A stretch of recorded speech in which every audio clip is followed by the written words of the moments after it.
అందరికీ good morning అమ్మ. TSC notification వచ్చింది.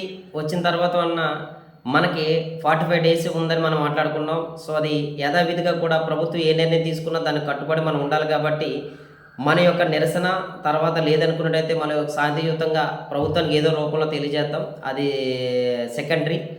ఈ టైంలోనే మనం చాలా మనోధైర్యంతో ఉండేటువంటి ఈ 45 రోజుల సమయాన్ని ఎలా మనం ఉపయోగించుకోవాలి, ఎలా ముందుకెళ్ళాలనేది మనం ఆలోచించినట్టయితే ప్రాపర్‌గా మీకుండేటువంటి స్ట్రెంత్ అండ్ సబ్జెక్టులు ఏదైతే ఉన్నాయో వాటిని 100% ఫుల్‌ఫిల్ చేసుకుంటూ ఇప్పటికి ఇంకా మీరు వీక్‌గా ఉండేటువంటి సబ్జెక్టుల మీద దృష్టి పెట్టండి. ఎందుకంటే అదే విధంగా స్కోరింగ్‌ని కూడా మీరు బ్యారేజ్ చేసుకుంటూ అధికంగా ఏదైతే మనకి స్కోర్ వస్తుంది ఆటిల మీద మీరు దృష్టి పెడుతూ ఆ ప్రాపర్ చదివినటువంటి సిలబస్ అదే సబ్జెక్ట్‌లోని ఏ లెసన్స్ మీద ప్రీవియస్ క్వశ్చన్స్ మనకి ఎక్కువగా టచ్ చేసాడు అలాగని ప్రీవియస్ క్వశ్చన్స్ దగ్గర పెట్టుకుంటూ ముందుకెళ్ళినట్టయితే మనకి మంచి అవకాశం ఉంటుంది. అది ఎలా చేయాలో ముందు నేను డెఫినెట్గా మీకు నేను చెప్తాను, ఇబ్బంది ఏమి లేదు.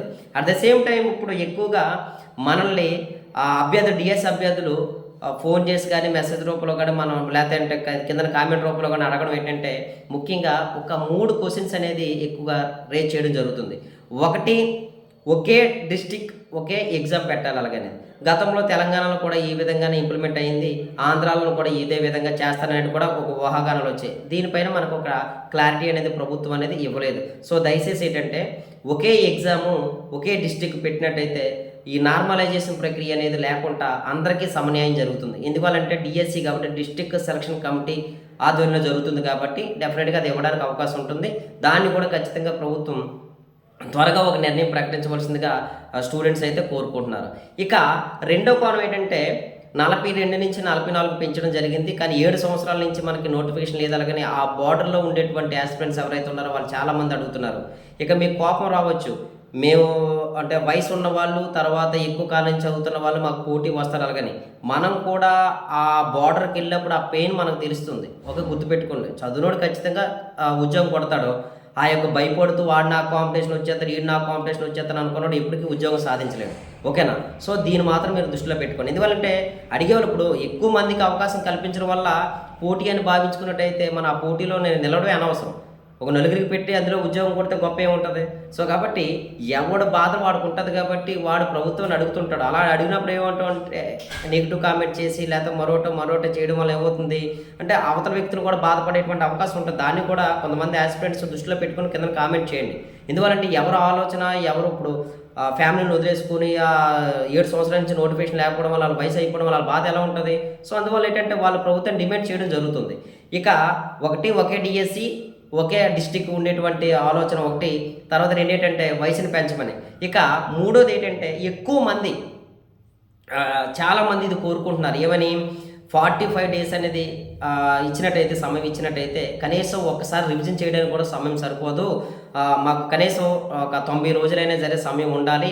గతంలో లోకేష్ గారు కూడా ఏంటంటే గతంలో వ్యాఖ్యానించడం జరిగింది కాబట్టి ఖచ్చితంగా 90 రోజులు సమయం ఇవ్వాలి. అలాగని చాలామంది ఆస్పిరెంట్స్ ఇది కోరడం జరుగుతుంది. దీన్ని కూడా ప్రభుత్వం సానుకూలతమైనటువంటి దృక్పథంతో నిర్వహించినట్టయితే చాలా మంచిగా ఉంటుంది. ఒకటే కారణం ఇక్కడ, మీరు ఏదైతే జూలై 6 వరకు పెడుతున్నారో ఒకే డిస్టిక్లోని ఎగ్జామ్ అని పెట్టినట్టయితే ఆ జూలైలోని మీరు పెట్టుకున్నట్టయితే ఇంక ఎటువంటి ఇబ్బంది అయితే ఉండదన్నమాట. సో దాన్ని కూడా మీరు ఒకసారి ఆలోచించండి. జూన్ 6 నుంచి జూలై 6 వరకు జరపాలనుకుంటున్నారు కదా, అదేంటంటే జూలై 6 నుంచి ఆ పైన ఒకే డిస్టిక్ ఒకే ఎగ్జామ్ పెట్టినట్టయితే ఇబ్బంది ఉండదు, ఎవరికి కూడా ఎటువంటి సమస్య కూడా రాకపోవచ్చు. ఇక రెండో కోణం, ఎక్కువగా ఆస్పిరెంట్స్ ఆశించింది ఎక్కువగా లేకపోతే వచ్చారంటే క్రిటిసైజ్ చేస్తున్నటువంటి మెసేజ్లు కానీ లేకపోతే మరొకటి కానీ సిలబస్ ఎప్పుడో ఇచ్చారు కదా, లేదనుకున్నట్టు అప్పటి నుంచి మీరు ఏం చేస్తున్నారో చాలా వర్గల లాంగ్వేజ్తో మాట్లాడడం జరుగుతుంది. ఒకటే గుర్తుపెట్టుకుని ప్రభుత్వం ముందే చెప్పింది కదా మీరు అప్పటి నుంచి ఏం చేస్తున్నారు అనేటువంటి మాటకు నేను కౌంటర్ ఇస్తున్నాను. ఎందువల్లంటే ప్రభుత్వం జనవరిలో చెప్పింది కదా, మరి జనవరిలో నోటిఫికేషన్ అయితే తీయలేదు. ప్రభుత్వం ఫిబ్రవరిలో చెప్పింది కదా, ఫిబ్రవరిలో నోటిఫికేషన్ అయితే తీయలేదు. ప్రభుత్వం మార్చి ఎండింగ్లో చెప్పింది కదా. ప్రభుత్వం అంటే లోకేష్ గారు ఎప్పుడు కూడా అదే మాట చెప్పారు కదా, తీస్తూ ఉండండి. లక్ష్మణరావు గారు ఎప్పుడు అడిగినా తీస్తూ ఉండండి, లేదనుకుంటే అలా ఎమ్మెల్సీ కళ్యాణ్ గారు అడిగినప్పుడు తీస్తూ ఉండండి, లేకపోతే మనం వచ్చారంటే బొత్స గారు అడిగినప్పుడు తీస్తూ ఉండండి, రకరకాలైనటువంటి చెప్పారు కదా. అప్పుడు ఎప్పుడు కూడా జరగలేదు కదా. అలా జరగలేనప్పుడు ఆస్పిరెంట్ ఏమనుకుంటాడంటే ఇన్నిసార్లు మాట తప్పారు కాబట్టి వీళ్ళు ఎప్పుడు ఏమవుతుందో లేకపోతే వచ్చే చూద్దాం అనేటువంటి వాళ్ళకు ఉండేటువంటి ఫైనాన్షియల్ ప్రాబ్లమ్స్ బట్టి వాళ్ళు ముందుకెళ్ళలేనటువంటి పరిస్థితి అనమాట. అలాంటి సందర్భంలో ఏమైందంటే మరలా కంబ్యాక్ ఎక్కడైతే జాబ్ మానేసి ప్రిపేర్ అవ్వడానికి రెడీ అయ్యారో మళ్ళీ వాళ్ళందరూ కూడా ప్రైవేట్ ఉద్యోగాల్లోనే జాయిన్ అవ్వడం జరిగింది. మరొక రకరకాలైనటువంటి డైలీ వేజ్ కూలికి కొంతమంది వెళ్ళిపోవడం జరిగింది. కొంతమంది హౌస్ వైఫ్స్ ఏంటంటే ఇది రాదేమో అనేటువంటి రకరకాలైనటువంటి ఆలోచనతోటి లేట్ అవుతుందని, రాదు అండ్ ఇట్ మీన్స్ లేట్ అవుతుంది అనేటువంటి ఆలోచనతో ఉండడం జరిగింది.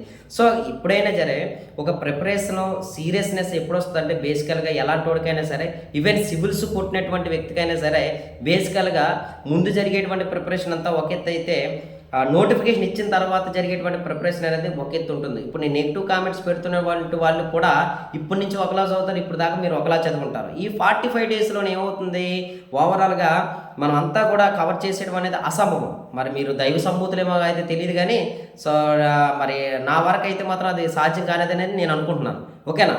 అదేవిధంగా ఇంకొక 15 రోజులు లేదనుకున్నట్టయితే ఇంకొక 30 రోజులు దాన్ని ఎక్స్టెండ్ చేసుకుని వెళ్ళినట్టయితే మీరు కూడా లాస్ అయిపోయేది ఏముండదు. ఇంకో నెల 15 రోజులు నెల రోజులు మీరు అయిపోయినట్టయితే మహా అయితే మీరు హాస్టల్లో ఉన్నట్టయితే ఏదైతే ఒక నెల 15 రోజులకు అది ఒక 4,500 లేకపోతే 5,000 వేసుకున్నట్టయితే ఇంచుమించుకు ఒక 8,000 రూపాయలు ఖర్చు అవుతుంది.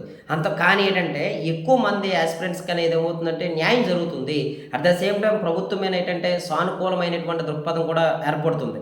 ఇవన్నీ కోణాల్లో చూసి ప్రభుత్వం ఒక మంచి నిర్ణయం తీసుకుంటుందని అయితే మాత్రం ఆలోచిస్తున్నాం. ఈలోపు మీరు 45 డేస్కి మాత్రమే మీరు టైం టేబుల్ రెడీ చేసుకోండి. నేను మరలా చెప్తున్నాను, మీ స్ట్రెంత్ ఏదైతే ఉందో దాన్ని అందాక ఒక దగ్గర పక్కన పెట్టి ఇంకా వీకర్ సెక్షన్స్ ఏదైతే ఉన్నాయో, లేకపోతే సైకాలజీలో వీకా, లేకపోతే పిఐలో వీకా, లేకపోతే కరెంట్ అఫైర్స్ జీకే వీకా, ఇది ఒకసారి చూసుకోండి. లేదంటే మ్యాథ్స్లో వీకా, ఇది ఎస్జిటి వాళ్ళకి.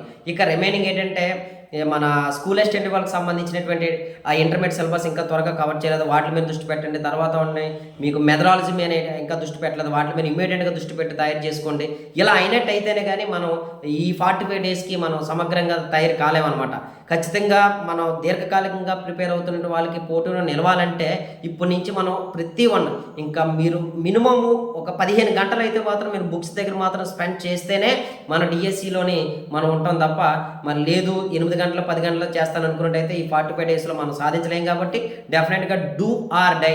ఈ సమయంలో ఏంటంటే రీడింగ్ ఆర్ డై అనే నినాదం మనం తీసుకుంటాను కానీ మనం అయితే మాత్రం సాధించలేం అనమాట.